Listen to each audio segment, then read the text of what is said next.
Well, I just got this new Panasonic DCM GH4, and this is the box that it came in. I purchased it yesterday at Kenmore Camera, and now I'm opening it. Here are some of the accessories that are available to the camera. They kind of do a little advertising there.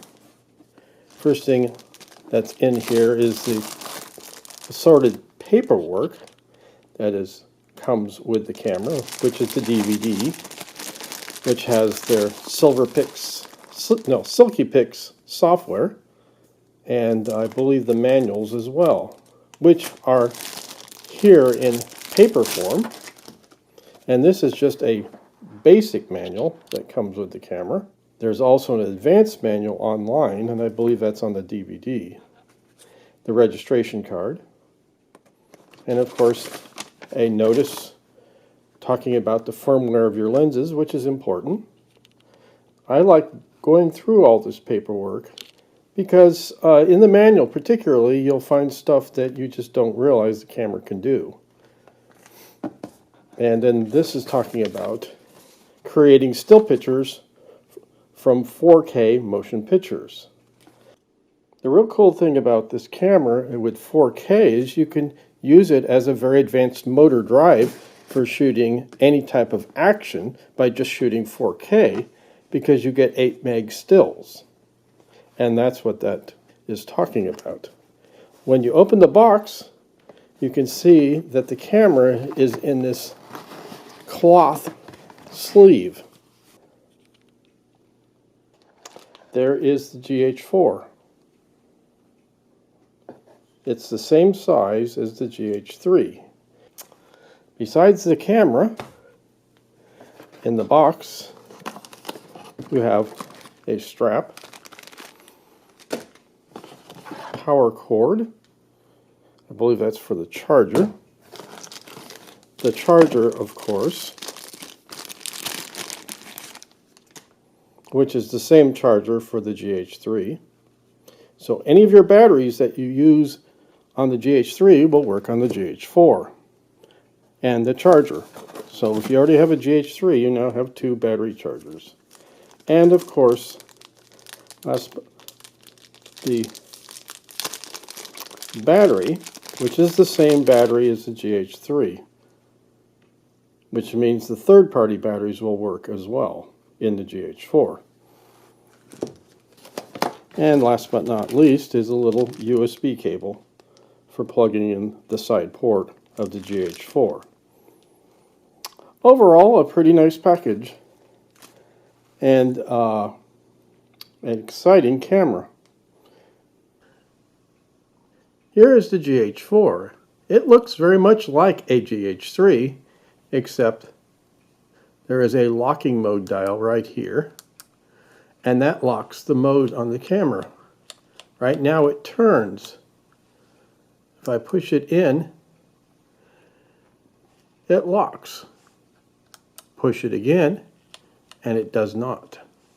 It's nice being able to lock your camera in movie mode and not have to worry about going in and out of movie mode. Another addition to the GH4 is this dial over here. They added time lapse to the drive mode dial. The GH3 did not have that.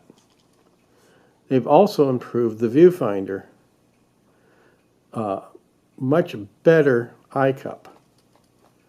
Much softer eye cup. Better optics in the eye cup. Higher resolution viewfinder and screen. These are all improvements to the GH4. But again, it looks a lot like the GH3. You can see the differences just by turning them around and see